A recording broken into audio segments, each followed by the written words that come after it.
ทางโดยรถ2 แถวครับผมจากจุดขึ้นแพมามาที่อุทยานนะครับแล้วก็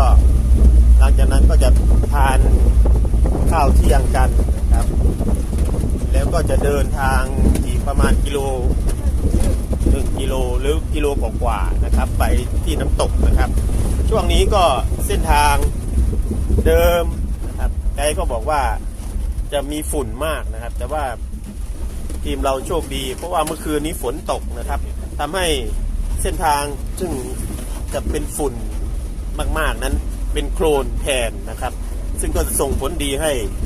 ฝุ่นไม่ตลบมากนะครับ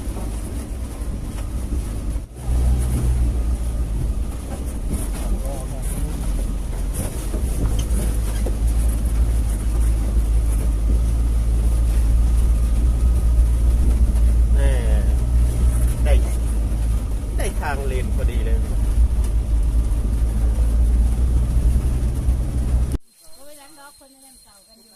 หลังจากรับประทานอาหารเสร็จแล้วนะครับขบวนของเราก็เดินเท้านะครับเราจะเดินเท้าอยู่เป็นระยะทางประมาณ 1.2 หรือ 1.5 กิโลเมตรนะครับ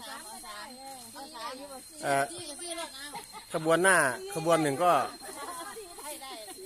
ล่วงหน้าไปก่อนแล้วนะครับนี่ขบวนหลังครับกำลังติดตามมาขบวนหลังนี่สังเกตง่ายๆนะครับส่วนมากจะเป็นกางเกงแดงทุกคนนะครับขบวนหน้าจะเป็นกางเกงดำ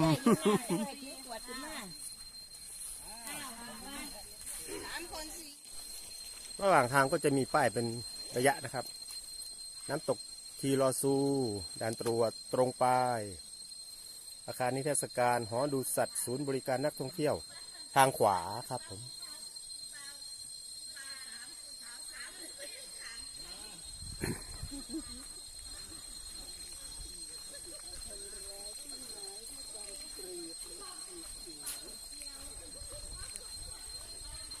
ด้านซ้ายก็จะเป็นลำห้วยครับลำห้วยก่อนเข้าด่านตรวจค้นก็จะมีข้อปฏิบัติในการเข้าเขตรักษาพันธุ์สัตว์ป่านะครับย่อๆก็จะมีห้ามเดินออกนอกเส้นทางห้ามนำสัตว์เลี้ยงเขตปลอดอาวุธห้ามก่อกองไฟห้ามล่าสัตว์อะไรทำนองนี้นะครับ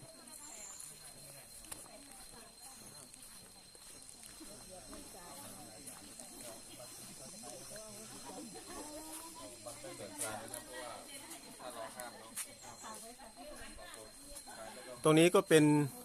ตรวจค้นพลาสติกใช่ไหมครับขยะครับขยะครับกระดาษทิชชู่ด้วยใช่ไหมครับกระดาษทิชชู่บุหรี่ครับก็คือช่วยกันอนุรักษ์นะครับขอบคุณมากครับ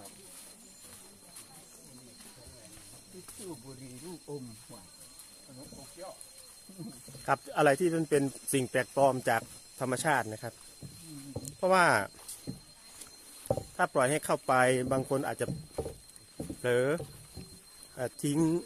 นะครับด้วยความเคยชินก็จะเป็นมลภาวะมลพิษ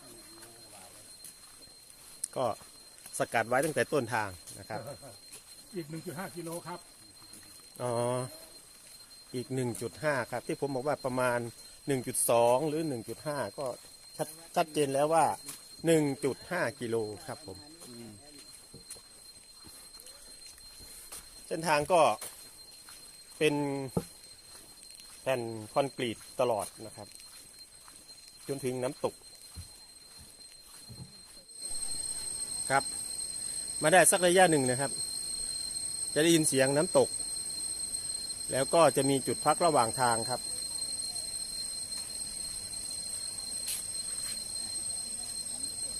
เดินเข้ามาเลี้ยวซ้ายครับจะมีจุดพักระหว่างทางมีเก้าอี้ให้นั่งครับแต่ไม่เห็นตัวน้ำตกนะครับยังจะต้องค งต้องเดินไปอีกได้ยินแต่เสียงครับเป็นจุดเดินไปเหมือนอยากไม่อยากไปถึงนะครับไปสบาย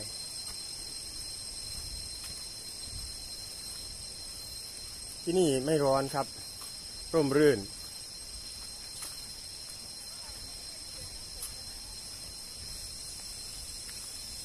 อากาศเย็นๆสบายๆครับ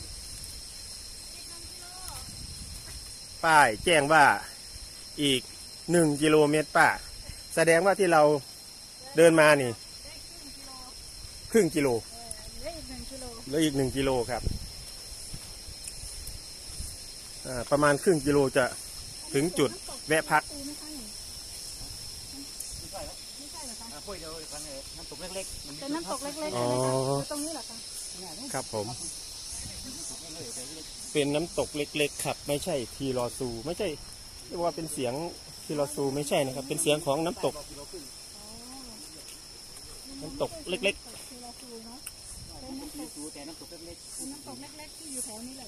ก็เป็นลำน้ำเดียวกันตัวนั้นใช่เสียงของทีรอซูไหมครับที่เราได้ยินทางโน้นอ๋อได้ยินห่างมา1 กิโลเมตรได้ยิน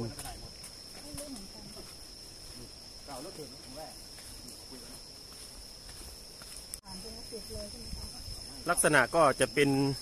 พอถึงสักพักพอถึงทางต่างระดับนะครับก็จะมีบันไดสูงมั่งบันไดขึ้นแล้วก็บันไดลงบ้างนะครับสลับกันไปเป็นระยะนะครับอากาศเย็นสบายครับ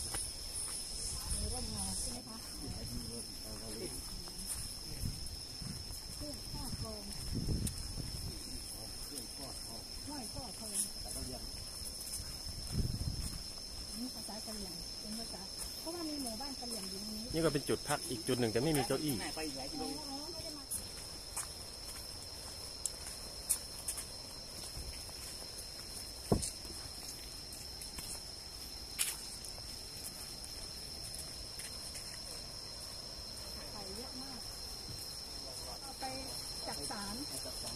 ต้นอะไรครับลุงต้นยางนาเดี๋ยวจะให้ดูความสูงของยางนานะครับปั๊บเสียดฟ้าเลยครับสูงมากนะครับ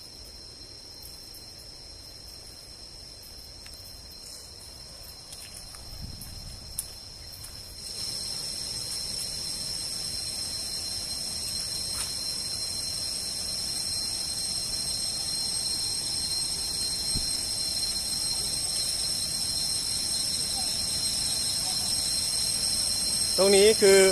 อะไรครับที่น้ำตกริมทาง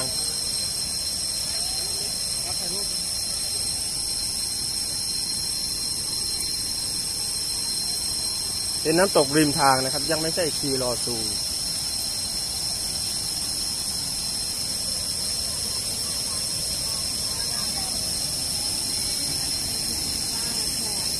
เป็นน้ำตกริมทางนะยังว่าก็สวยเมื่อขึ้นดาวหนา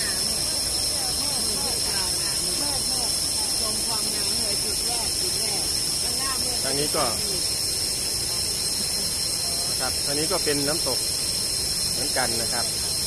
นิดนึงครับทางนี้เป็นชั้น2 ชั้นนะครับสวยนี่ขนาดน้ำตกก่อนที่จะถึงกีรอซูครับก็จัดมาใช้ได้แล้วสวยครับ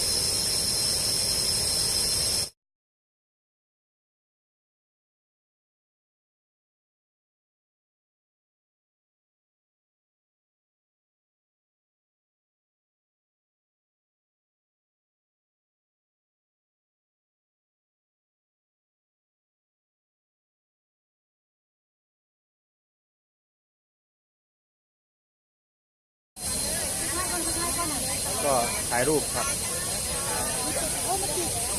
คนก็ถ่ายรูป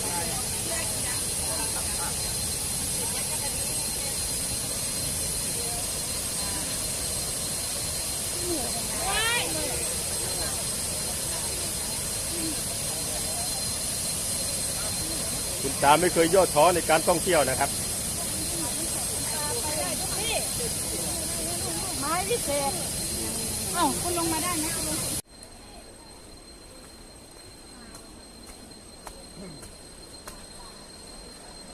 เป็นครั้งแรกที่เห็นทีรอซูในระยะไกลครับ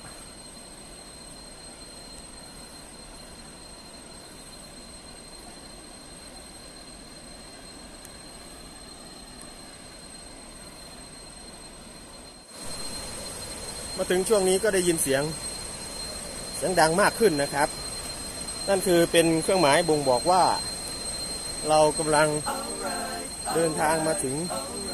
น้ำตกที่สวยที่สุดในประเทศไทยติด1 ใน 6ของเอเชียครับ